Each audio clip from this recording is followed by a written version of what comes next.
खुलुमबाय बयनिसिमबो नोंथांमोननि थाखाय माखासे खौरांफोर लानानै फैलायबाय आरो चेनेलाव गोदानब्ला अन्नानै चेनेलखौ साबस्क्राइब खालामनानै लादो बेल आइकनखौ एलाव होनानै ला जाहाथे नोंथांनाव सिगां नटिफिकेसन सहैग्रोयो।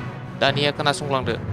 गिबि खौराङाव दङ मोनसे दुखुनांथाव खौरां। चिरां जिल्लानि सिङाव थानाय बुहुरपार गामिनि बुहुर दैसानि साखाथियाव मनेस्वर बसुमतारिया गंसे गिदिर दाउ फिसिग्रा फार्म बानायनानै रां आरजिनो हानाय समावनो नायनो हायै मेगन गोसा सुबुंफ्रा थांनाय मैयानि हरनि 11 रिंगासो समाव सावनानै सेवहांगार खालामलाङो।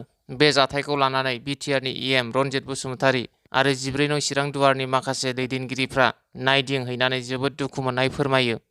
नैथि खौराङाव दङ क'क्राझार बिसमुरिनि अजित नार्जारिनि बिसि बिनु नार्जारिया गोमाना दं।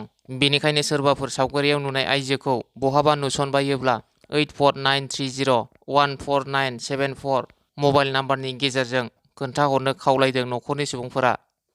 थामथि खौराङाव दङ फैगौ 21 जानुवारि 2025 इं मायथाइनि फुंनि 5 रिंगानिफ्राय बेलासिनि 5 रिंगासिम कच राजबंशी फरायसा आफादा आलादा कमतापुर रायजोनि दाबिखौ लानानै 12 घन्टा आसाम बन्द फोसावदों। ब्रैथि खौराङाव दङ माइनावपारा गामिनि मैना बर'आ खारनानै दं। तामुलपुर जिल्लानि सिङाव थानाय माइनावपारा गामिनि सानै उन्दै गथ'नि बिमा मैना बर'आ गावनि न'खौ गारनानै खारनानै दं।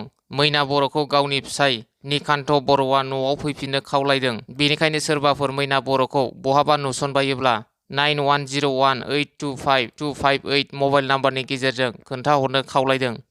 थि खौराङाव दङ गसाइगावआ संकस दैसानि सेराव बिपिएफ दोलोनि मोनसे सावराय जुथुमा खुंफुंदों। गसाइगाव महकुमानि सिङाव थानाय संकस दैसानि सिरा बान्दो सेराव जुमदुवार ब्लक लाइमोन बिपिएफ आरो बिएसजिउनि बानजायनायाव बोसोर गोदान आरो मागो दमासिनि लावखार ओंखाम जानायजों लोगोसे मोनसे मटिभेशनेल हाबाफारिया जानानै थाङो।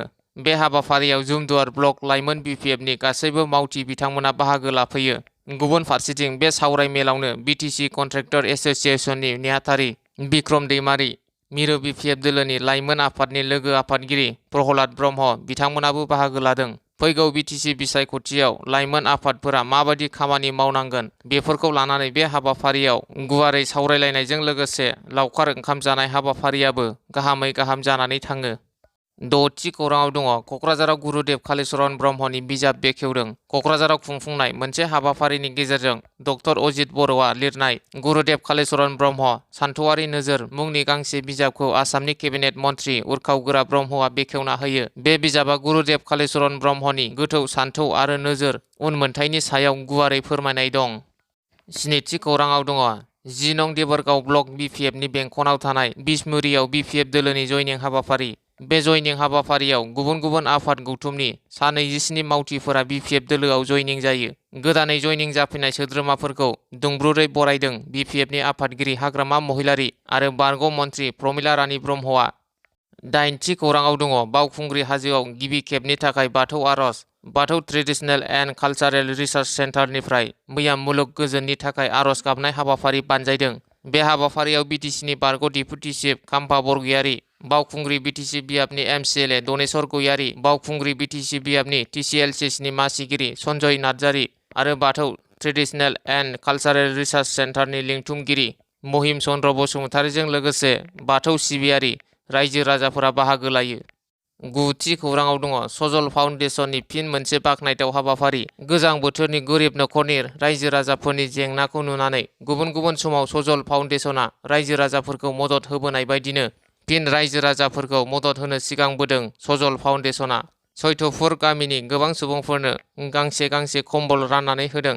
सजल फाउन्डेसननि बिगोमा एबा बिटिआरनि मावफुं सोद्रोमा सजल कुमार सिंह बिथाङा।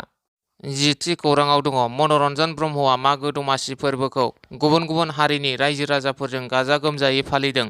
गुबुन गुबुन ओनसोलफोराव फालिनाय बादिनो सेरफांगुरिनि थाव गोथां मिलाव मागो दमासि फोरबोखौ ओनसोलनि गुबुन गुबुन हारिनि रायजो राजाफोरखौ लोगोआव लाफानानै जाफुंसार फालांगि एबा समाज सिबियारि मनरन्जन ब्रह्मआ गाजा गोमजायै फालिदों। मैयानि बे हाबाफारिजों लोब्बा लाखिनानै ओनसोलनि थागिबि रायजो राजाफोरा खौरां बिजोंनि गेजेरजों गोजोननाय फोरमायदों।